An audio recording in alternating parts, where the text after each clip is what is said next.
again, very warm welcome to our channel. This is Barkha ma'am, your AppTech Guru. So my dear class 11th students, भाई finally computer science CS की धमाकेदार शुरुआत हो चुकी है आपकी अपनी बरखा मैम के चैनल पर, जिसमें हमने यूनिट 1 को सक्सेसफुली कंप्लीट कर लिया है और यूनिट 2 की तरफ बढ़ चुके हैं। जी हाँ, यूनिट नंबर 2 जिसका नाम है पाइथन प्रोग्रामिंग, जिसका नाम सुनकर ही मैम हमें डर लगने लग जाता है कि आखिर पाइथन में कोड कैसे करें, इसके क्वेश्चन आएंगे तो कैसे अटेम्प्ट करके आएंगे। तो डरो मत, पैनिक मत हो, आपकी बरखा मैम जब आपके साथ है तो टेंशन की क्या बात है ना जी। तो पाइथन प्रोग्रामिंग के भी लगभग चैप्टर्स हमने कवर कर लिए हैं और डेटा हैंडलिंग वाले चैप्टर को कंटिन्यू कर रहे हैं, जिसका नाम है चैप्टर नंबर 7। अब आप सोच रहे हो कि मैम डेटा हैंडलिंग वाला चैप्टर हम कब से पढ़ रहे हैं, क्या करूं बेटा जी, चैप्टर इतना लेंथी है क्योंकि कंप्यूटर में पूरा खेल जो होता है वो डेटा का ही होता है। जैसा डेटा दोगे वैसे ही आपको आउटपुट मिलेगा। ये कहानी मैं आपको पहले चैप्टर से समझाती आ रही हूँ, है ना जी। तो पाइथन में भी हम वैरायटी ऑफ डेटा को एंटर करते हैं, कितने टाइप के डेटा वैल्यूज होती हैं, ऑपरेटर्स क्या होते हैं, प्रेसिडेंस क्या होती है, एक्सप्रेशंस क्या होते हैं, बेसिक पार्ट डेटा के बारे में समझ लिया था।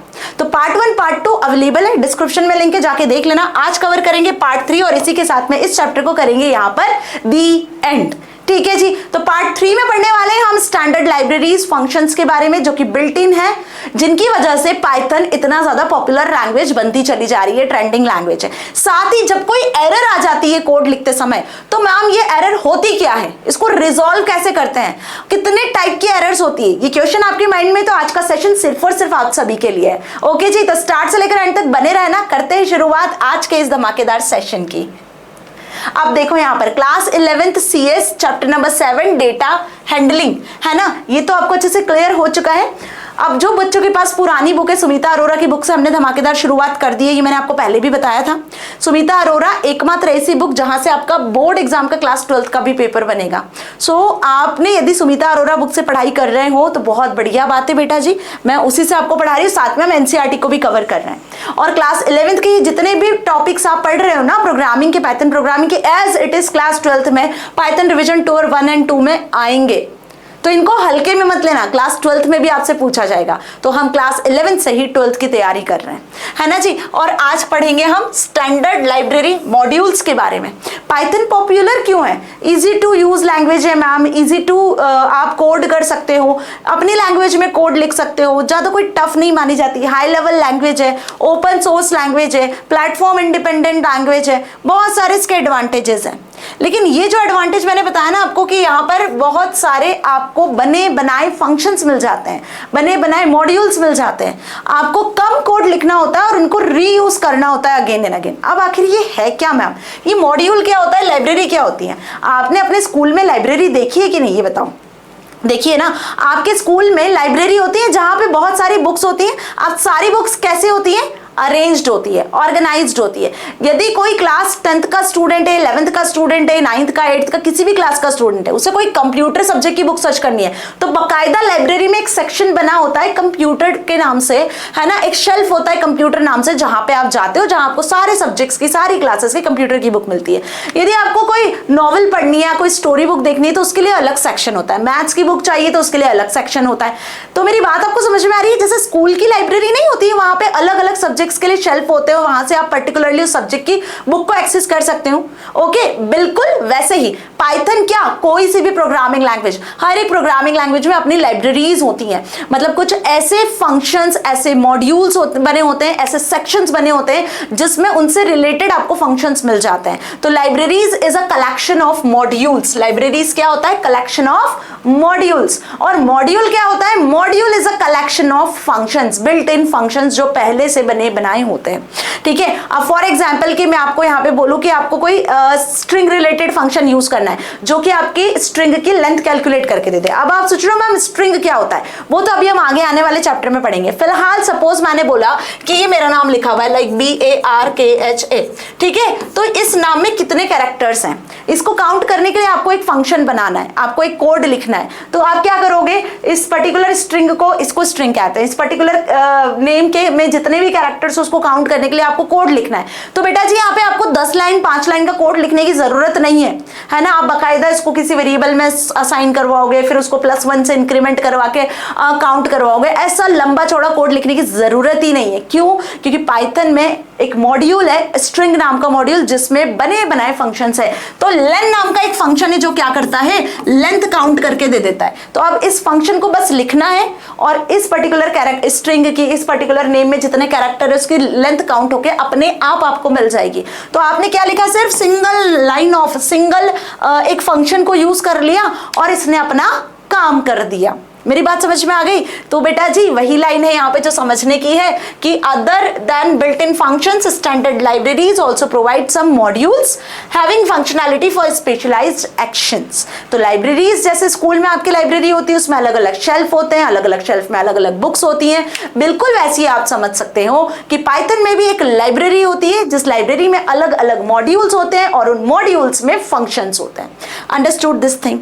समझ में आ गई बात? तो जैसे मैंने एग्जांपल दिया लेन फंक्शन, ये आपको एक str नाम के मॉड्यूल में मिलेगा।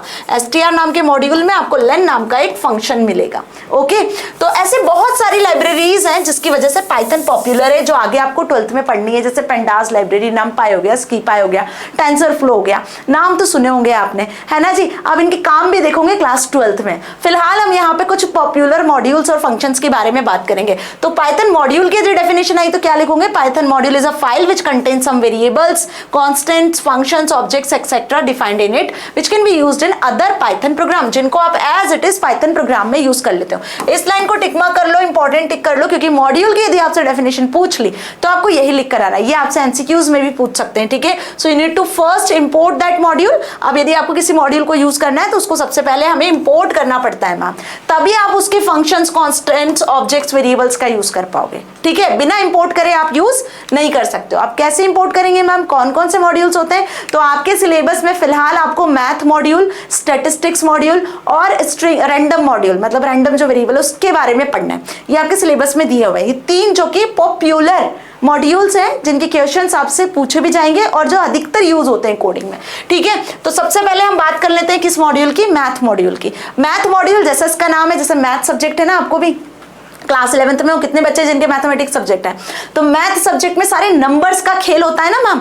तो वही जो नंबर्स से रिलेटेड आपके जो फंक्शंस होते हैं वो इस मैथ नाम के मॉड्यूल में आते हैं। तो Python standard library provide a module named math for math related functions that work with the all number types except complex number. Complex number को छोड़कर जितने भी नंबर्स हैं आपके, फ्लोटिंग नंबर्स है मतलब डेसिमल नंबर्स है, नेगेटिव, पॉजिटिव, जितने भी टाइप के नंबर है, whole number, integer, natural number, सारे नंबर्स को ये वाला जो मॉड्यूल है सपोर्ट करता है। In order to work with this functions of math module you need to first import it. वही बात हो गई कि पहले आपको क्या करना होगा, इस मॉड्यूल को इंपोर्ट करना होगा, तभी आप इसके फंक्शंस का यूज कर पाओगे। वही जैसे कोई इवेंट या कोई फंक्शन आपके घर में होने वाला है, जब तक कि आप गेस्ट को इन्वाइट नहीं करोगे तो गेस्ट अपने आप चल के नहीं आएंगे और आपको गिफ्ट नहीं देंगे। मेरी बात समझ में आई?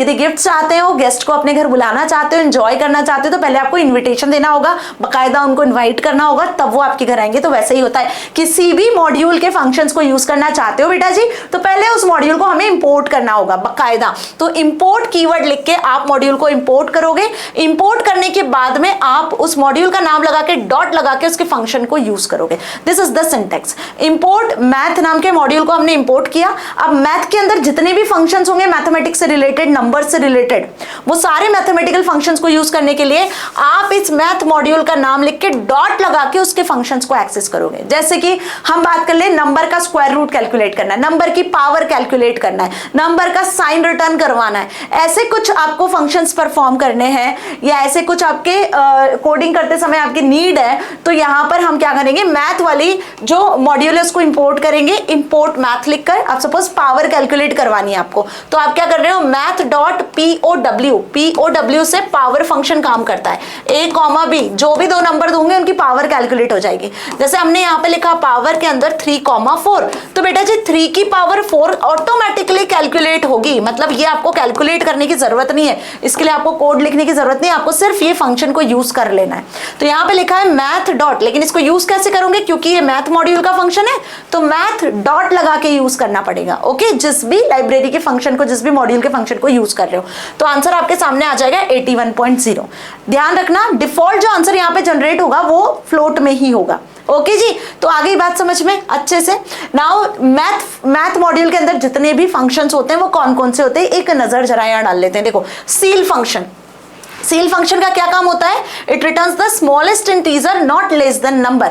ये स्मॉलेस्ट इंटीजर रिटर्न करता है, नंबर से लेस नहीं, लेकिन ठीक है, ध्यान से समझना है। क्या लिखा है? मैथ डॉट सील फंक्शन 1.03, तो 1.03 गिव्स यू 2.0, है ना। और वही मैथ डॉट सील -1.03, तो ये रिटर्न कर रहा है आपको -1.0। तो आपको समझ में आ गया ये क्या रिटर्न कर रहा है आपको? Smallest integer but not less then number, number से छोटा नहीं लेकिन स्मॉलेस्ट इंटीजर रिटर्न करेगा। Seal function returns smallest number, but जो नंबर दिया है ना उससे छोटा नंबर नहीं होगा। जैसे यहाँ लिखा है 1.03, तो 1.03 से छोटा नहीं होगा लेकिन स्मॉलेस्ट होगा। तो 1.03 से जो नेक्स्ट स्मॉलेस्ट नंबर जनरेट होगा वो क्या होगा? 2.0। अगेन -1.03 से छोटा नंबर क्या होगा? यहाँ पर आपका छोटा नंबर रिटर्न होगा लेकिन इस एक्चुअल नंबर से बड़ा होगा, दैट इज -1.0। तो सील फंक्शन का काम समझ में आया। अब वही इसका एक और फंक्शन होता है दैट इज एसक्यूआरटी, जो कि स्क्वायर रूट रिटर्न करता है। तो SQRT function returns the square root of number if number is less than 0। अगर नंबर 0 से क्या होगा? अगर आपका नंबर जो है वो बेसिकली यहाँ पर 0 से बड़ा होना चाहिए, जब तो 0 से छोटा नंबर होगा तो कैसे रिटर्न होगा, है ना। तो एसक्यूआरटी 81.0, तो भाई ये बता दो 81 का स्क्वायर रूट कितना निकलता है? मैम ±9 निकलता है, तो यहाँ पे 9.0 इसने रिटर्न कर दिया, है ना। तो सील फंक्शन, एसक्यूआरटी फंक्शन। वही बात करें ईएक्सपी फंक्शन, तो ईएक्सपी फंक्शन आपको लॉगरिथमिक ई की वैल्यू रिटर्न करता है। अब लॉग तो आपने पढ़ा होगा मैथ्स में, 10th में भी लॉग टेबल्स आ जाती है, लॉग की वैल्यूज आ जाती है, 11th में भी आपने देखा होगा मैथ्स में, फिजिक्स में भी लॉग के बारे में पढ़ा होगा। तो ईएक्सपी जो फंक्शन है it returns the natural logarithmic e raised to the argument power, मतलब ई की पावर कैलकुलेट करके देता है, ठीक है। फॉर एग्जाम्पल हमने यहाँ पे लिखा ईएक्सपी 2.0, तो यहां पर क्या होगा? लॉग ई की वैल्यू, ई की पावर 2 की वैल्यू कैलकुलेट होकर आ जाएगी, ठीक है। अभी इनको प्रैक्टिकली भी बताऊंगी, ऐसे मत सोचना कि मैम बस ऐसे ही बता दे रही, it is not like that बेटा। जो भी चीजें सब प्रैक्टिकली हम समझेंगे, बस अभी कॉन्सेप्ट समझो। क्यों? क्योंकि एग्जाम में ना आपसे प्रैक्टिकल नहीं पूछा जाएगा, प्रैक्टिकल एग्जाम में प्रैक्टिकल होगा, लेकिन जो थ्योरी एग्जाम होगा वहां आपको इन फंक्शंस के बारे में पता होना चाहिए, नाम से, फंक्शन का नाम और उसका क्या काम। SQRT function square root return करता है, ceil function smallest integer return करता है but not less than its actual number. EXP function logarithmic value return करता है। फैब फंक्शन क्या करता है? फैब फंक्शन आपको यहाँ पे एब्सोल्यूट वैल्यू रिटर्न करके देता है। एब्सोल्यूट वैल्यू मतलब कि यदि कोई नंबर आपने दिया हुआ है पॉजिटिव तो वो पॉजिटिव नंबर रिटर्न करेगा, निगेटिव तो साइन हटा के आपको एक्चुअल नंबर रिटर्न करके देता है एब्सोल्यूट वैल्यू के साथ में। मींस यदि मैंने -2 लिखा है तो इसकी एक्चुअल वैल्यू 2 है, माइनस हट जाएगा। यदि मैंने +2 भी लिखा है तो भी एक्चुअल वैल्यू 2 ही रिटर्न करेगा, that is absolute value. Now floor function क्या रिटर्न करता है? It returns the largest integer but not greater than number. तो फ्लोर और सील एक दूसरे के ऑपोजिट है। सील फंक्शन और फ्लोर फंक्शन क्या है? एक दूसरे के अपोजिट है। Ceil function smallest integer return करता है, floor function largest integer return करता है but not greater than the number, and seal function not greater than the not less then the small actual number, ठीक है। अब देखो यहाँ पे 1.03 लिखा है, इसने रिटर्न कर दिया 1.0, ओके। -1.03 लिखा है, इसने रिटर्न किया -2.0। तो अब आपको समझ में आ रहा है कि नंबर से एक्चुअल ग्रेटर नंबर रिटर्न नहीं करेगा, उसके नियर अबाउट जो नंबर है वो रिटर्न करेगा, ओके। कंटिन्यू कर लेते हैं मैथ मॉड्यूल को। लॉग फंक्शन होता है जो क्या रिटर्न करता है? Again logarithmic value. ई जो होता है ई की पावर रिटर्न करता है, यहाँ पे लॉग की वैल्यू रिटर्न होती है। जैसे मैंने लिखा लॉग 1.0 तो इसकी वैल्यू 1.0, लॉग 10 की वैल्यू 1 होती है। तो यहाँ पे इस तरीके से लॉग की जो भी वैल्यूज आप रिटर्न करवाना चाहते हो उसके लिए आपको कोड लिखने की जरूरत नहीं, सिर्फ फंक्शन लिखो, ओके। वहीं पर देखो log 10 के लिए अलग से एक फंक्शन बना हुआ है, log 10 नाम से एक स्पेसिफिक फंक्शन बनाया हुआ है, ओके, जो वैल्यू रिटर्न कर रहा है। log 10 की वैल्यू 1 होती है ना, तो 1 रिटर्न हुआ। देखो POW power function power calculate करता है। अभी बताया मैंने इसका एग्जांपल, पावर में आपने लिखा है 3.0,2 तो 3 की पावर 2 कैलकुलेट हो जाएगी, 4.0,2.0 तो 4 की पावर 2 कैलकुलेट हो जाएगी, है ना। तो 8 और यहाँ पर 1 आंसर रिटर्न होगा। Now the next is sine function. अभी आपने ट्रिग्नोमेट्री फंक्शन के नाम तो सुने होंगे ना, क्या बताएं मैम, जीवन दुखी हो चुका है साइन कॉस 10 सुनकर, पता नहीं ये यूज कहाँ होते हैं। तो ये तो आपने सुना होगा साइन कॉस 10, कुछ ट्रिग्नोमेट्रिक 6 फंक्शंस होते हैं, sine cosec cos sec tan cot, ऐसे 6 ट्रिग्नोमेट्रिक फंक्शंस होते हैं, है ना। इनके लिए भी बने बनाए फंक्शंस है मैथ मॉड्यूल में। देखो यदि आपको साइन की, कॉस की, टेन की कोई वैल्यू सर्च करनी है तो वो वैल्यू ये चुटकियों में आ जाएगी यदि आप ये फंक्शन का यूज करोगे। तो मैथ डॉट साइन, साइन के अंदर जो भी आर्गुमेंट आपने जो भी वैल्यू पास की है उसकी वैल्यू बेसिकली ये रिटर्न करेगा। Similarly cos and ten function भी यूज होता है। अब दो और फंक्शन है जो कि मैथ मॉड्यूल में आते हैं, that is degrees and radians. अभी आपने मैथमेटिक्स में डिग्रीज कैलकुलेट करना भी सीखा होगा, है ना, 360 डिग्री के अकॉर्डिंग आप वैल्यू कैलकुलेट करते हो, वहीं डिग्री को रेडियन में, रेडियन को डिग्री में भी कन्वर्ट करते हो। ये मैथ्स के ही कुछ फंक्शंस होते हैं, ठीक है, जिनको हम यहाँ पर पाइथन में भी यूज कर सकते हैं। तो यहाँ पर डिग्रीज फंक्शन से जो वैल्यू है वो आपके डिग्री में कन्वर्ट हो जाती है, रेडियन में लिखते हो तो डिग्री में कन्वर्ट होता है, डिग्री में लिखते हो तो रेडियंस में कन्वर्ट होता है, ठीक है। जैसे यहाँ लिखा है डिग्रीज फंक्शन और 3.14 लिख दिया, तो 3.14 रेडियन में है, इसको आप डिग्री में कन्वर्ट करोगे तो आंसर विल बी 179.91। और सिमिलरली यदि आपने 179.91 लिखा और रेडियन फंक्शन का यूज किया तो इसकी डिग्री निकल आएगी 3.14। आई बात समझ में? ये बिल्कुल वैसे ही है, सेंटीमीटर से मीटर, मीटर से सेंटीमीटर कन्वर्जन नहीं करते हम। तो यहाँ पर ये कुछ स्टैटिस्टिकल फंक्शंस होते हैं बेटा, degree, radian, sine, cos, tan, ये स्टैटिस्टिकल जो आपके फंक्शंस होते हैं ना, ये वही सारे हैं। Trigonometrical, not statistical, trigonometrical functions. Understood? चलो इसको प्रैक्टिकल देखिए एक बार, ताकि आपको चीजें क्रिस्टल क्लियर हो सके, है ना। तो आ जाते हैं पाइथन पर, और यहाँ पर सबसे पहला काम क्या करना है, हम यूज करने वाले हैं मैम मैथ मॉड्यूल को, ठीक है जी। तो यहाँ पर हमें इसको करना होगा मैम इंपोर्ट। क्या करेंगे हम सबसे पहले? इंपोर्ट। तो मैंने लिखा इंपोर्ट मैथ, भाई मैथ मॉड्यूल को हम इंपोर्ट कर रहे हैं फिलहाल। और अब कौन सा फंक्शन यूज कर ले? सबसे पहले सील फंक्शन ही यूज कर लेते हैं, ठीक है। तो हम लिखते हैं यहाँ पर math dot ceil function, SCEIL, ceil function की स्पेलिंग सही लिखना। चलो let me cross check it, ceil function की स्पेलिंग CEIL, डन। ऐसे ही नॉर्मली हम मैथ फंक्शन को यूज करने वाले हैं, ठीक है जी। तो सील फंक्शन में हम यहाँ पर प्रोवाइड कर देते हैं वैल्यू, क्या, सपोज मैंने यहाँ पे प्रोवाइड किया 1.03, ओके जी। नाउ आई प्रेस एंटर, तो देखो आंसर इज 2। तो सील फंक्शन क्या रिटर्न करता है? ध्यान से बता दो, स्मॉलेस्ट वैल्यू रिटर्न करता है, स्मॉलेस्ट इंटीजर, बट जो नंबर आपने दिया है ना उससे छोटा नहीं। तो 1.03 एक्चुअल वैल्यू से छोटी वैल्यू नहीं देगा, लेकिन उसके नियर अबाउट जो स्मॉलेस्ट वैल्यू है वो देगा, that is 2 answer is here. अभी यदि यहाँ पर मैं नेगेटिव वैल्यू दूंगी तो वो नेगेटिव आंसर रिटर्न करेगा। उसी के साथ में हम फ्लोर फंक्शन देख लेते हैं, मैथ डॉट फ्लोर फंक्शन। अच्छा एक चीज और, अब मैथ के जितने भी फंक्शंस आप यूज करोगे तो हर बार आपको मैथ मॉड्यूल को इंपोर्ट करने की जरूरत नहीं है, एक ही बार इंपोर्ट करो और काम खत्म, बार बार उसके फंक्शंस को यूज कर सकते हो, ठीक है। फ्लोर फंक्शन ग्रेटेस्ट वैल्यू आपको रिटर्न करता है, राइट। तो सपोज मैंने यहाँ पे लिखा 2.0, ओके, नाउ उसको क्लोज किया, नाउ द आंसर इज 2, आप देख सकते हो, ठीक है। तो इस तरीके से यहाँ पे आपको आउटपुट मिल जाता है। Now come to the next, that is कौन सा फंक्शन यूज कर ले? SQRT यूज करते हैं। सपोज मैथ फंक्शन में हम लिखते हैं मैथ डॉट SQRT। अब स्क्वायर रूट कैलकुलेट करवाना है तो मैंने यहाँ 81 लिख दिया, 81 का स्क्वायर रूट निकलवाना है तो देखो 9.0, और answer will be default in float, जो आंसर आ रहा है वो डेसिमल नंबर में ही आ रहा है, ठीक है। सिमिलरली पावर फंक्शन का यूज करना है तो मैथ फंक्शन के अंदर यदि हम यहाँ पे लिखते हैं क्या, मैथ डॉट लगा के power function, that is POW, है ना जी। तो पावर फंक्शन में हम लिखते हैं सपोज 8,2, 8 की पावर 2 कैलकुलेट करवाना है, मतलब 64 will be the answer. So yes the answer is 64.0, okay. बस ऐसे ही आप सारे मैथ फंक्शंस को यूज कर सकते हो।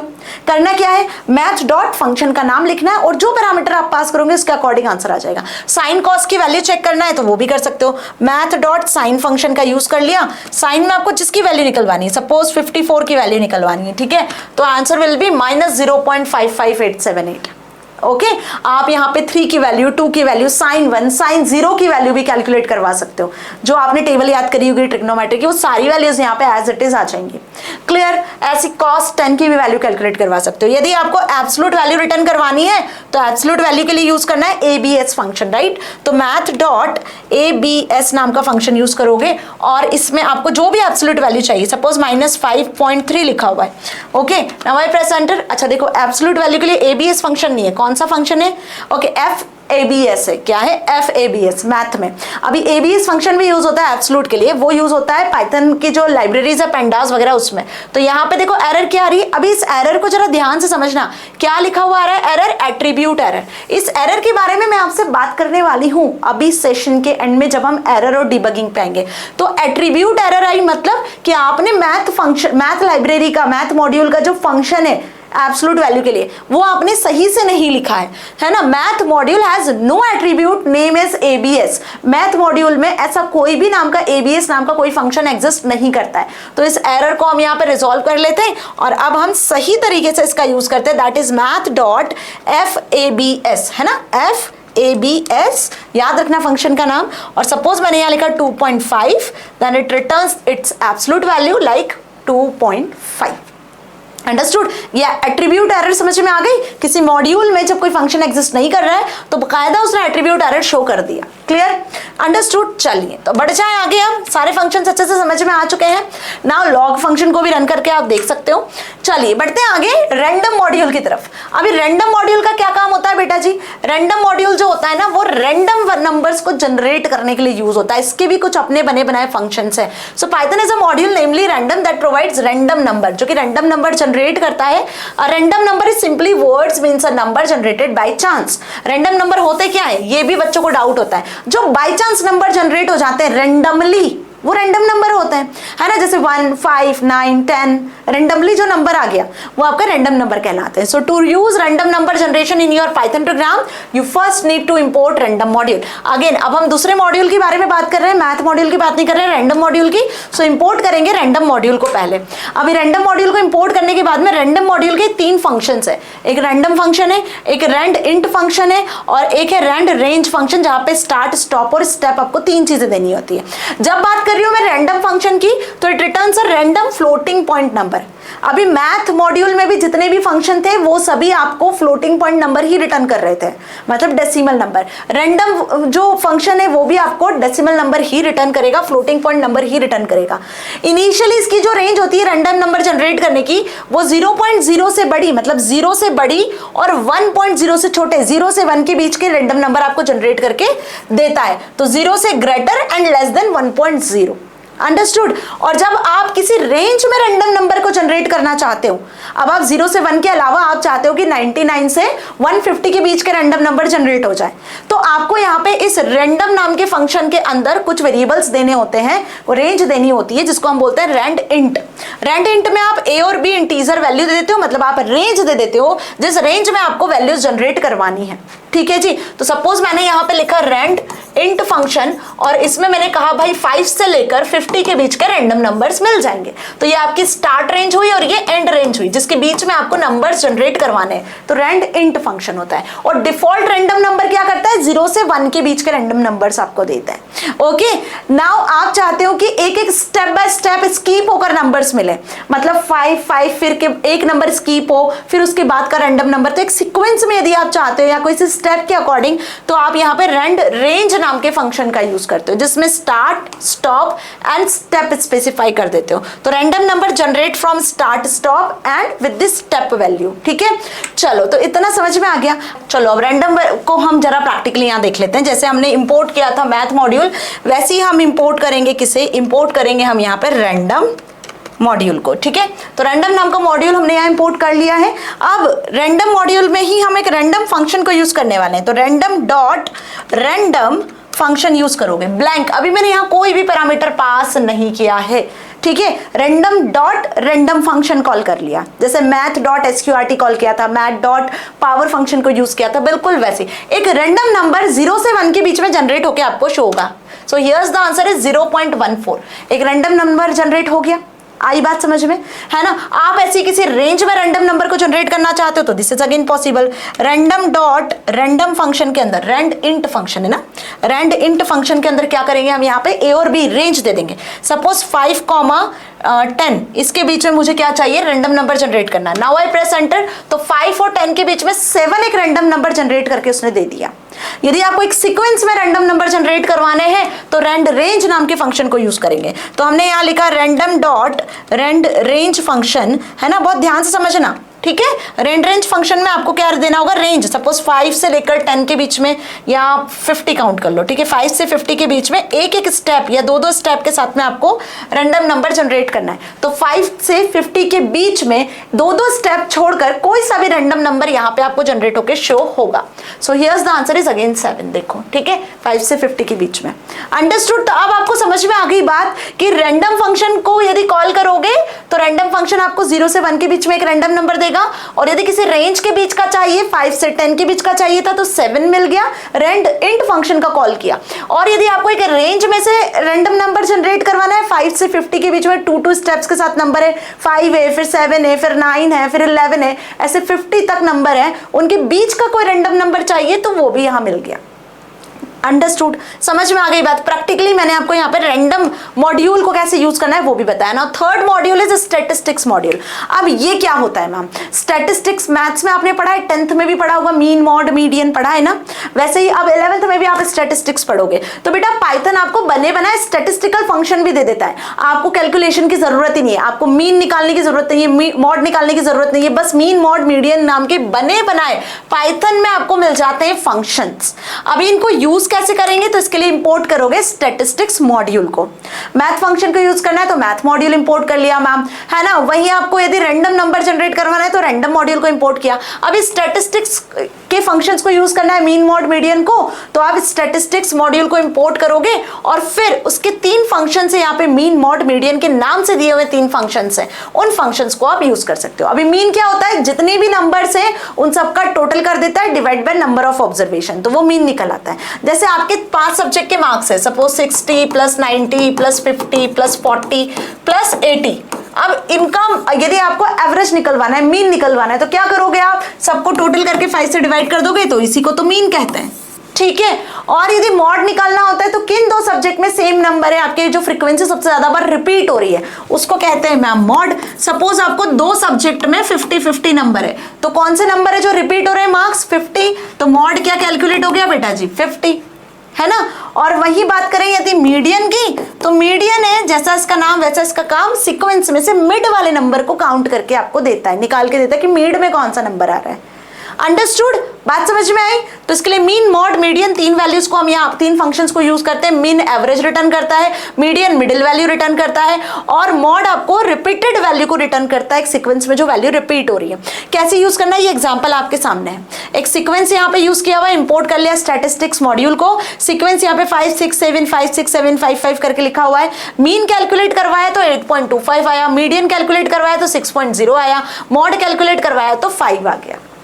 जो मोस्ट रिपीटेड वैल्यू है वो 5 है, मीन सबका total divide by total number of values, और मीडियन जो मिड की वैल्यू है वो जनरेट होकर आ गई, ठीक है। इसको भी मैं आपको प्रैक्टिकली बताती हूँ। देखो यहाँ पर हमें क्या करना है बेटा जी, यहाँ हमें इंपोर्ट करना है मैम स्टैटिस्टिक्स मॉड्यूल को, स्टैटिस्टिक्स स्पेलिंग सही लिखना। Now I press enter. अब स्टैटिस्टिक्स मॉड्यूल को कि हम मीन मॉड मीडियन फंक्शन को यूज करेंगे, तो इसके लिए करोगे क्या, सबसे पहले तो एक एल नाम से सीक्वेंस बना लो, मतलब एक लिस्ट बना ली जिसमें हमने कुछ नंबर ले लिए 5, 4, 5, 4, 7, अगेन 5 एंड 8। इस तरीके से मैंने एक सीक्वेंस बना लिया जिसमें 3 बार 5 है, 2 बार 4 है और एक 7 और एक 8 है। Done, okay. अब हम क्या करते हैं, यूज कर लेते हैं स्टैटिस्टिक्स डॉट, है ना, सही लिखना, स्टैटिस्टिक्स डॉट फंक्शन यूज कर रहे हैं बेटा जी मीन सबसे पहले, ओके। और मीन में पास कर देते हैं इस एल नाम की स्ट्रिंग को, लिस्ट को, एल नाम की लिस्ट को मैंने पास कर दिया। Now I press enter, here's the mean value is, सारे नंबर्स प्लस हुए, डिवाइड बाय टोटल कितने नंबर्स थे लिस्ट में, 1 2 3 4 5 6 7 8, 8 से डिवाइड हो गया, द आंसर विल बी 5.428, पूरा फ्लोटिंग पॉइंट नंबर के साथ आंसर रिटर्न हुआ। वही बात कर ले, अब यदि आपको मॉड और मीडियन निकालना है तो सेम आपको लिखना होगा स्टैटिस्टिक्स, है ना, स्पेलिंग सही लिखना, डॉट लगा के अब लिखते हैं हम यहाँ पे मीडियन। तो मीडियन फंक्शन क्या करेगा, मिड वैल्यू को आपको रिटर्न करके दे देगा, वही सेम लिस्ट के। यहाँ पे देखो क्या आ रहा है, स्टैटिस्टिक्स की स्पेलिंग गलत है, नेम एरर। अभी इस एरर को भी जरा ध्यान से समझना, ये एरर भी मैं अभी आपसे पूछूंगी, बाद में बताऊंगी, ठीक है। अभी हमने एक एरर देखी थी, एट्रीब्यूट एरर, है ना, किसी मॉड्यूल के किसी फंक्शन को यदि आप गलत तरीके से लिख रहे हो तो एट्रीब्यूट एरर आ रहा है, और यदि आप किसी मॉड्यूल का नाम गलत लिख रहे हो then error will be the name error.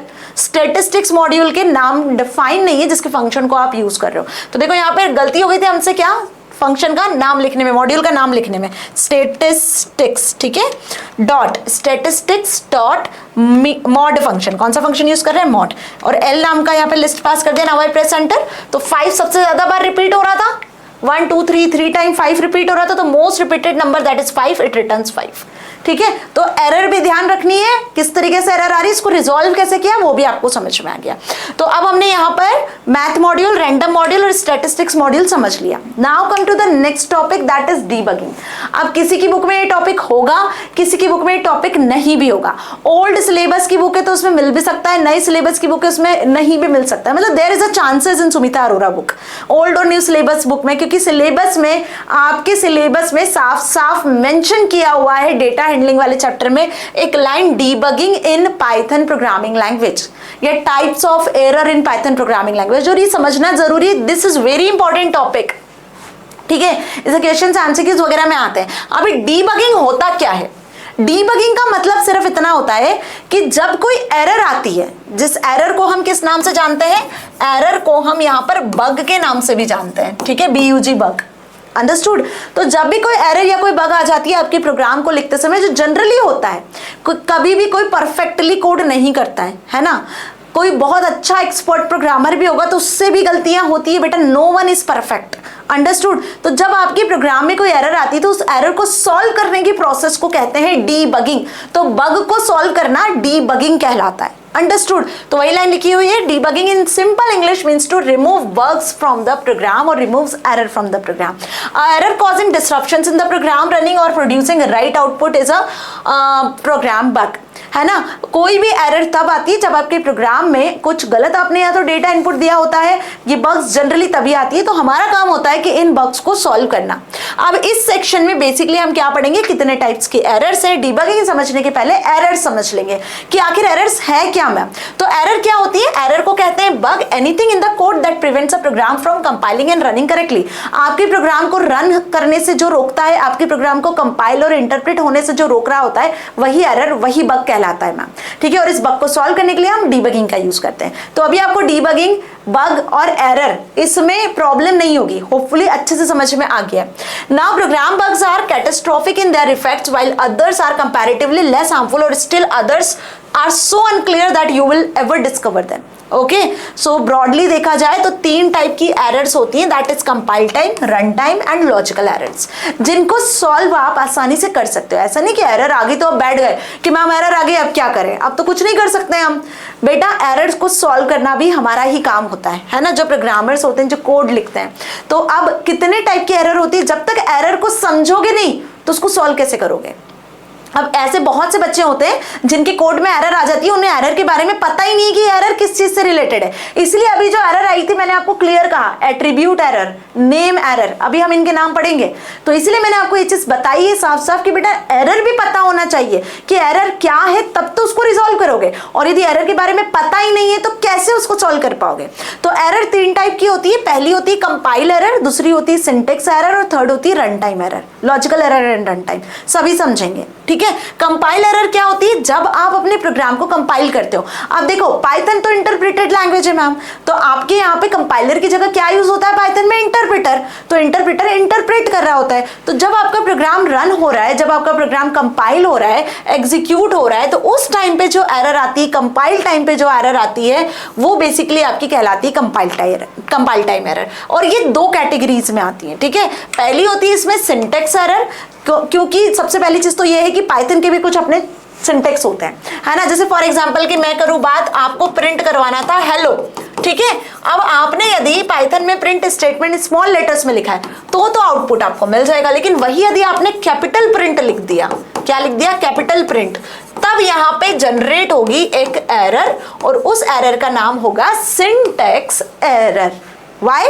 क्योंकि पाइथन में प्रिंट स्टेटमेंट को लिखने का तरीका ये होता है, आपने गलत तरीके से लिखा है। पाइथन एक केस सेंसिटिव लैंग्वेज है, स्मॉल कैपिटल लेटर का अपना ही मतलब होता है ना। तो प्रिंट स्टेटमेंट स्मॉल लेटर्स में लिखा जाता है, ना कि कैपिटल्स में। तो यहाँ जो एरर जनरेट होगी वो कौन सी होगी? Syntax error. सपोज आप इफ का यूज कर रहे हो, इफ ब्लॉक लगा दिया, यहाँ कंडीशन लिख दी और कॉलन लगाना भूल गए तो भी एरर आ जाएगी। तो सिंटेक्स लिखते समय यदि कोई गलती हो गई तो वो सिंटेक्स एरर कहलाती है। Syntax error occur when rules of a programming language are misused. जो रूल्स है प्रोग्रामिंग लैंग्वेज के, यदि वो आप भूल जाते हो, यदि उसका मिसयूज कर लेते हो, तो syntax error will come. Okay, और यहाँ पर grammatical rule of basically Python is violated, understood. जैसे यहाँ लिखा हुआ है x is less than dash y into z and if x is equals to x into y. अब आप बताओ इस कोड में क्या परेशानी है?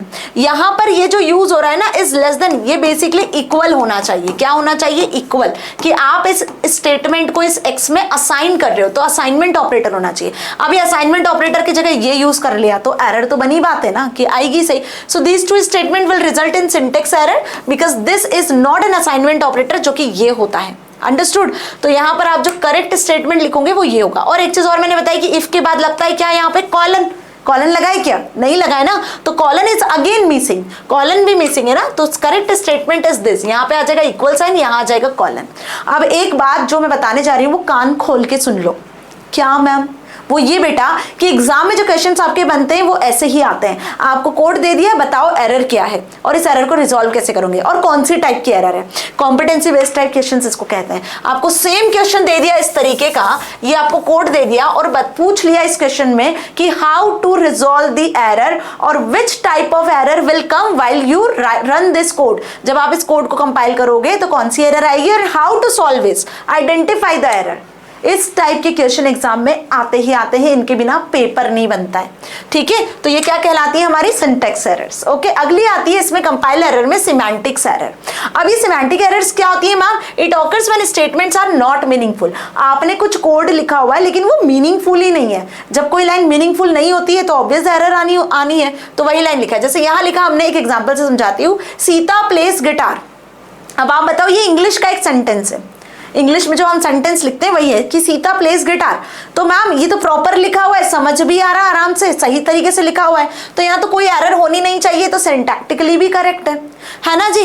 बट वही यदि आप लिखते हो क्या कि गिटार प्लेस सीता, क्या लिखा है? गिटार प्लेस सीता, तो ये सिंटैक्टिकली तो करेक्ट होगा but semantically it is not correct, it is incorrect semantically. समझ में आ गई मेरी बात अच्छे से? तो अब आपको समझ में आ रही है चीजें। यदि हम पैसिव वॉइस एक्टिव वॉइस पढ़ते हैं तो उसके अकॉर्डिंग तो मैम ठीक है कि सही है ना, थोड़ा सा ग्रामर एरर्स है जो हम सही कर लेंगे, लेकिन सिमेंटिकली यदि देखा जाए तो it is not correct. Clear? So similarly there are semantics rules of programming language. Programming language के कुछ सिमेंटिक रूल्स भी होते हैं कि जो भी कोड लिख रहे हो यदि वो मीनिंगलेस है तो वहां सिमेंटिक एरर विल जनरेट। कैसे मैम? जैसे यहां देखो, x into z is x into y equals to z. क्या लिखा है? x into y equals to z, जो कि सिमेंटिकली गलत है। भाई आप कोई भी वैल्यू असाइन करवाते हो तो स्टेटमेंट आपके कहां आते हैं? लेफ्ट साइड में। रूल्स गलत है। अगर ऐसा लिखते हैं z is equals to x into y तो this will be semantically correct कि इस एक्सप्रेशन की वैल्यू यहां साइन हो रही है, बट आपने इस तरीके से लिखा हुआ है तो दिस इज रॉन्ग, है ना, दिस इज सिमेंटिकली रॉन्ग। हमेशा जो एक्सप्रेशंस होते हैं वो क्या होते हैं? इस असाइनमेंट ऑपरेटर के किस साइड में आते हैं? लेफ्ट साइड में आते हैं। लेफ्ट वैल्यू ही राइट साइड में असाइन होती है, कभी भी राइट वैल्यू लेफ्ट साइड में जाके असाइन नहीं होती है। ये रूल्स कहते हैं पाइथन प्रोग्रामिंग के, किसी भी प्रोग्रामिंग लैंग्वेज के। ओके, तो सिंटैक्स और सिमेंटिक दोनों में मतलब समझ में आ गया, अच्छे से करके आ सकते हो एग्जाम में। सेकेंड टाइप का एरर होता है लॉजिकल एरर। सिंटैक्स और सिमेंटिक दोनों कंपाइल टाइम में एरर्स होती हैं। अब लॉजिकल एरर क्या होती है? जब आप अपने लॉजिक अप्लाई करते हो ना कोड करते समय, सपोज कि आपने कुछ लॉजिक अप्लाई किया हुआ है। फॉर एग्जांपल, एक एग्जांपल देती हूँ, देखो मैंने क्या किया, यहाँ पर आपने कोई रॉन्ग पैरामीटर दे दिए। फॉर एग्जांपल आपको दो नंबर को क्या करवाना है? ऐड करवाना है, ठीक है। तो आपने पहला नंबर 10 दिया, दूसरा नंबर 0 दे दिया। तो आप जब ऐड करवाओगे तो एडिशन पे तो आंसर सही आ जाएगा मैम, 10 विल जनरेटेड। माइनस करवाओगे तो भी आंसर सही आ जाएगा, यहाँ भी 10 आ जाएगा, यहाँ भी 10 आ जाएगा। अब जब आप मल्टीप्लाई करवाओगे, ये s ले लेते हैं, ये m ले लेते हैं, मल्टीप्लाई करवाओगे तब भी आंसर सही आ जाएगा मैम, 10 या 0 आ जाएगा, 10 0 से 0। लेकिन जब आप डिवीजन करवाओगे, a divide by b, so there will be the error. तो आपने यहां तो अपने लॉजिक सही सही अप्लाई कर दिए, है ना। अब आप सोच रहे हो मैम मैंने तो सही अप्लाई किया था, बिल्कुल सही से लिखा था, प्लस माइनस इनटू डिवीजन बिल्कुल सही, लेकिन आपकी गलती कहाँ हुई बेटा जी? जो आपने वैल्यूज दी, जो आपने लॉजिक सप्लाई किए। आपको पता नहीं चलता है, लॉजिकल प्रॉब्लम इजीली जज नहीं की जा सकती है। तो यहाँ पे देखो, अब जैसे ही डिवीजन होगा 10 डिवाइड बाई 0, तो ये तो होता ही नहीं, इन्फिनिटी पे आंसर पहुंच जाएगा मैम, इसका तो आंसर ही नहीं आएगा। तो प्लस माइनस इनटू डिवीजन पे तो ये 10 और 0 काम कर गई वैल्यूज, लेकिन डिवीजन पे नहीं करी। तो ये लॉजिकल प्रॉब्लम के अंदर आ जाता है, ठीक है, जो लॉजिकल एरर्स होती हैं। So sometimes if you don't encounter any error during the compile time, अब ये प्रोग्राम ऐसा नहीं कि रन नहीं होगा, ये बकायदा रन होगा। आप यहाँ पे जब वैल्यूज लिखोगे तो 3 वैल्यूज का आंसर भी आएगा, प्लस माइनस इनटू डिवीजन का आंसर भी आएगा, लेकिन डिवीजन का नहीं आएगा। मेरी बात समझ में आई? इस केस में आपकी एरर आएगी। तो प्रोग्राम आपका यहाँ रन होता है, बकायदा कंपाइल भी होता है, लेकिन एरर कब पता चलती है? जब आपका प्रोग्राम पूरा रन हो जाता है, उसके बाद में जब आपको सही आंसर नहीं मिलता है, तब आपको समझ में आता है कि हाँ यहाँ पर कुछ गलती थी।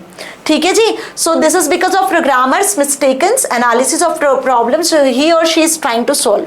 सच एरर्स आर लॉजिकल एरर्स, कि आप चाहते थे कि आंसर आना चाहिए +5 और आंसर आ रहा है -5 because of your logic problems. Clear, अच्छे से समझ में आ गया। अब इसका एक एग्जांपल दिया हुआ है कि suppose an incorrectly implemented algorithm, use of variable before initialization, unmarked end of loop, wrong parameters passed, जैसे यहाँ पे हमने रॉन्ग वैल्यूज पास कर दी, ठीक है, डिवीजन के लिए रॉन्ग होगी, बाकी के लिए तो करेक्ट है। Sometimes logical errors treated as sub category of run time error, sometimes इसको रन टाइम एरर की भी कैटेगरी कहा जाता है, ठीक है। तो क्लियर हुआ, समझ में आया। अभी तीसरी टाइप की एरर होती है रन टाइम एरर। आखिर ये क्या होती है? तो that error occur during the execution of program. अभी प्रोग्राम को जब आप कंपाइल करते हो तो कंपाइल के समय पर एरर आई, कंपाइल टाइम एरर, ठीक है, जिसमें सिंटैक्स और सिमेंटिक्स हुआ। जब आपका प्रोग्राम अच्छे से रन हो गया, रन होने के बाद में जब एरर आ रही है, मतलब रन टाइम पर जो एरर जनरेट हो रही है, आपका प्रोग्राम कंपाइल हो गया सक्सेसफुली, रन होने वाला है, उस टाइम पर जो आपकी एरर आ गई वो कोई आपकी कौन सी एरर? लॉजिकल एरर, जो लॉजिक्स में प्रॉब्लम है ना, आप जैसा चाहते थे वैसा आउटपुट आपको नहीं मिला रन होने के बाद। और रन होते समय जो एरर आ रही है, रन टाइम पे जो एरर आ रही है, वो रन टाइम एरर कहलाती है। इसको भी डिटेक्ट करना काफी टफ होता है। मींस आपने जैसे ही रन किया और आपका प्रोग्राम जो है वो एबनॉर्मली टर्मिनेट हो गया, आप रन करते से ही प्रोग्राम आपका कुछ भी आंसर नहीं आया और आप बाहर आ गए, ठीक है, तो बेसिकली इसको कहते हैं हम run time error. This are easy to identify because program halts when it encounters them. Infinite loop, suppose कि आपने कोई लूप वैल्यूज दे दी और लूप में कोई कंडीशन ही नहीं बताई कि लूप बंद कहाँ होगा। मेरी बात समझ में आई कि आपने एक लूप चलाया, सपोज वाइल लूप रन किया, ठीक है, अब वाइल लूप में आपने बता दिया कि आई की वैल्यू जो है 0 से स्टार्ट हो रही है और ये लूप चलेगा आपका, आपने कोई कंडीशन स्पेसिफाई नहीं करी, आई की वैल्यू <10 होगी जब तक चलेगा, ठीक है, और ये लूप चलना स्टार्ट हो गया, है ना। और बेसिकली आपने यहाँ पर कोई भी टर्मिनेशन कंडीशन नहीं दी है कि किस जगह पर जाकर लूप टर्मिनेट होगा, +1 से इंक्रीमेंट होगा, डिक्रीमेंट होगा, लूप कंटिन्यूअसली चलता ही चला जा रहा है। तो यहाँ पर आपका प्रोग्राम जो है रन होना बंद हो जाएगा, इट विल टर्मिनेट। तो this type of error we can say this is known as run time errors, ठीक है। ये बेसिकली रन टाइम एरर्स जब आप फाइंड आउट कर सकते हो इजीली तब जब आपका प्रोग्राम टर्मिनेट हो जाए। और कभी कभी प्रोग्राम आपका टर्मिनेट नहीं भी होता है, आपका ऑटोमेटिकली प्रोग्राम बंद हो जाता है, तो इन दैट केस आपको ये पता लगा पाना थोड़ा टफ भी होता है। तो Python usually takes such errors by terminating the program, but the program that crashes whenever it detects an error condition is not desirable, ठीक है जी। आगे बात समझ में, तो 3 टाइप की एरर हो गई, which errors? Run time error, logical error and compiled error, ठीक है। इन तीनों एरर को अच्छे से समझ लेना क्योंकि इनके क्वेश्चंस एग्जाम में आते हैं। नाउ एक्सेप्शंस क्या हो गए? अभी जब मैं एक्सेप्शंस की बात करती हूं तो exceptions and errors are different thing. Exceptions क्या होते हैं? एक्सेप्शंस एरर्स रिलेटेड होते हैं बट एक छोटे से केस में हम बोल सकते हैं कि डिफरेंट होता है। एरर का मतलब होता है बग, एरर आती है तो आपका प्रोग्राम एग्जीक्यूशन स्टॉप हो जाता है, लेकिन एक्सेप्शन के केस में प्रोग्राम का एग्जीक्यूशन स्टॉप नहीं होता है। ध्यान से समझना, any bug in the code that disrupt running of the program is known as error, है ना। An exception refers to any irregular situation occurring due to execution और run time which you have no control on, जिस पे आपका control नहीं है, वो situation कहलाती है क्या? एक्सेप्शन, ठीक है। कोई ऐसी सिचुएशन आपके प्रोग्राम में आ चुकी है जिसपे आपका कंट्रोल नहीं है और प्रोग्राम आपका रन भी हो गया लेकिन आपको समझ ही नहीं आ रहा है कि हुआ क्या, है ना, ये आंसर कैसे आया, कुछ और आंसर आना चाहिए था। ओके जी, तो इसको कहते हैं एक्सेप्शंस। तो एक्सेप्शन में बेसिकली हमें प्रॉब्लम्स को फिक्स करना होता है, पता लगाना होता है कि कैसे इस प्रॉब्लम को फिक्स किया जा सकता है।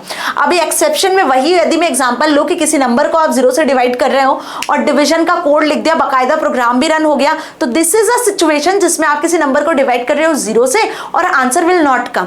ओके, प्रॉपर आंसर जैसा चाहते हो वैसा नहीं आ रहा है। तो यहां पर हम इसको अलग अलग एग्जाम्पल से समझते हैं। जैसे एक एग्जाम्पल बहुत अच्छा दिया हुआ है, एंटरिंग रॉन्ग अकाउंट नंबर और wrong pin number is an error. यदि आप एटीएम में जाते हो, एटीएम मशीन पर, और वहां पे पिन कोड गलत लिखते हो तो ऑब्वियस सी बात है कि एरर आ जाएगी, आप पैसे नहीं निकाल पाओगे। वहीं यदि आप अपना अकाउंट नंबर भूल गए या not that much amount in your account, आपके अकाउंट में पैसा ही नहीं है और आप सब चीजें सही लिखने के बाद भी पैसे निकालने की कोशिश कर रहे हो, this is exception, this is situation कि जिसपे आपका कंट्रोल नहीं है। ओके, एरर को तो एक बार हम सॉल्व कर सकते हैं, एक्सेप्शन को सॉल्व करना थोड़ा डिफिकल्ट होता है ना जी। जैसे ATM machine struck is an exception, ठीक है जी। तो मेरी बात समझ में आ गई, अच्छे से क्लियर हो गया कि एक्सेप्शन और एरर में क्या डिफरेंस है।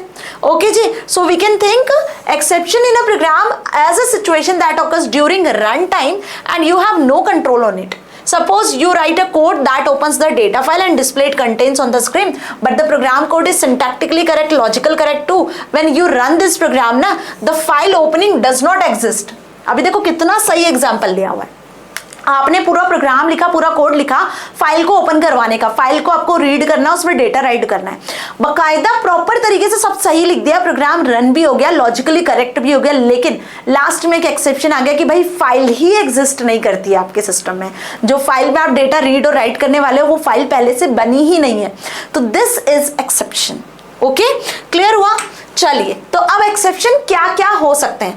जब आपकी फाइल में कर्सर जो है वो एंड ऑफ फाइल पे पहुंच जाए, मतलब सपोज कि ये फाइल है, यहाँ पे आपने इतनी लाइंस लिखी, कर्सर आपका एंड ऑफ फाइल पे पहुंच गया, फिर भी आप लिखने की कोशिश कर रहे हो, भाई फाइल का एंड आ गया, अब इसमें कुछ भी एंटर नहीं कर सकते हो, है ना? तो दिस इज अ सिचुएशन जहां पे EOF एरर आती है। ठीक है, आपने बहुत सी बार देखा होगा गूगल पर भी 404 एरर आती है, 404 फाइल नॉट फाउंड, देखा होगा ना आपने। तो सर्वर साइड से ये एरर जनरेट होती है, जब आपके सिस्टम में भी आपने देखा होगा कोई फाइल आप सर्च करते हो और फाइल नहीं मिलती है, तो 404 error, file not found error आती है। तो this is again an exception.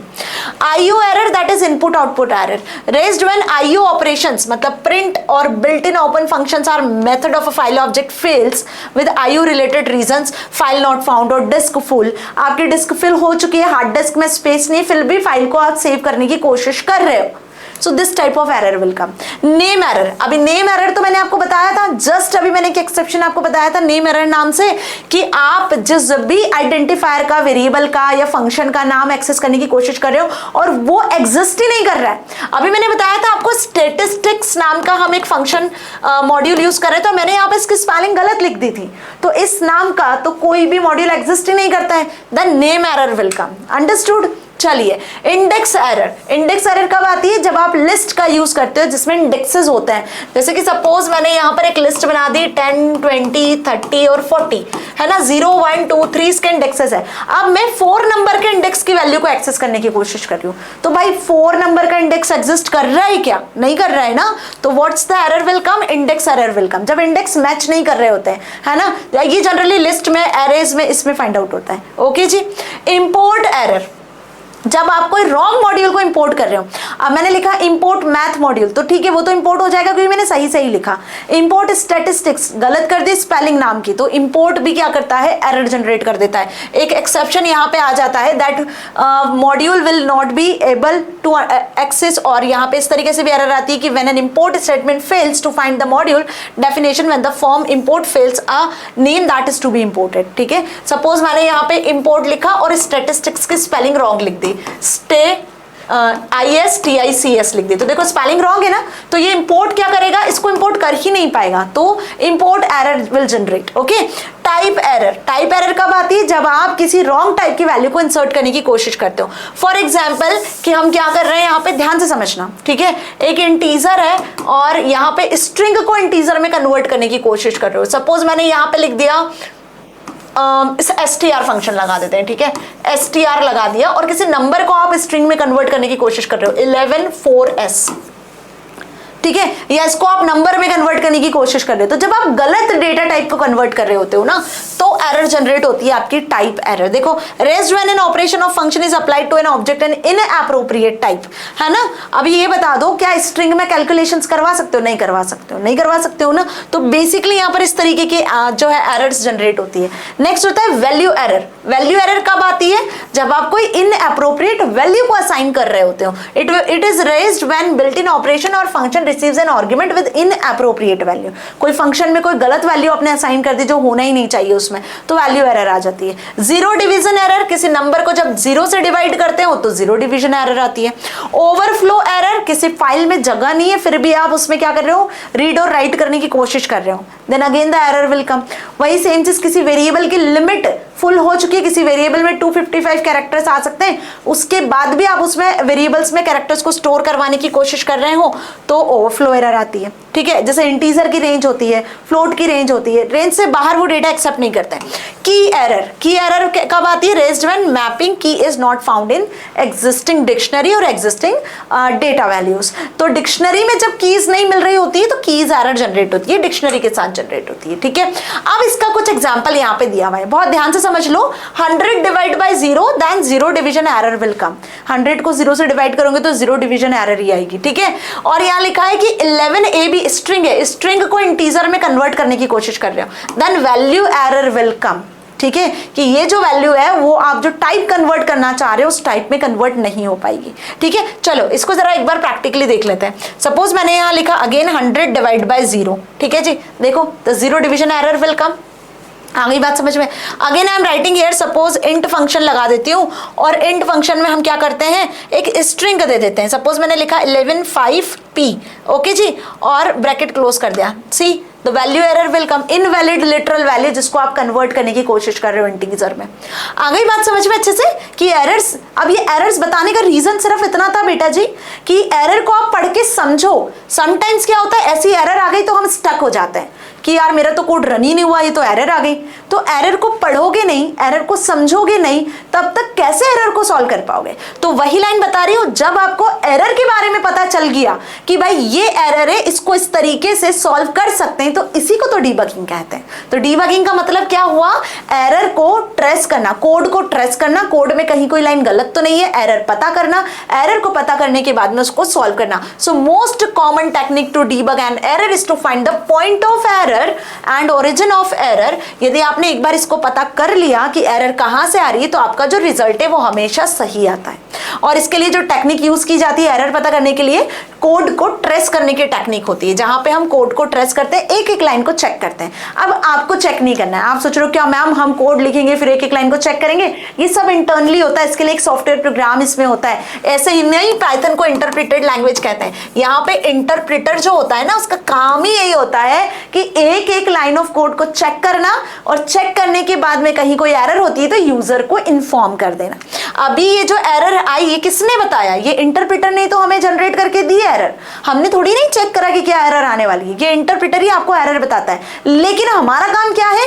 इस एरर को रिजॉल्व करना, जिसको कहते हैं डीबगिंग। तो कोड ट्रेस होने के बाद में आपको जो भी एरर मिलती है बेसिकली उसको आपको सॉल्व करना होता है, ठीक है। तो कितने टाइप के एरर्स हो सकती है, इनको सॉल्व कैसे करना है ये हमने आज जान लिया। यदि एरर पता है तो उसको आसानी से सॉल्व कर सकते हैं। और इसी के साथ में इस चैप्टर को करते हैं यहाँ पे दी एंड। जैसे मैंने कहा कि डेटा हैंडलिंग वाला चैप्टर थोड़ा सा लेंदी है, क्योंकि भाई अल्टीमेटली डेटा ही डेटा होता है पूरे कंप्यूटर सिस्टम में, है ना। हम जो घिरे हुए हैं वो डेटा से ही घिरे हुए हैं अल्टीमेटली।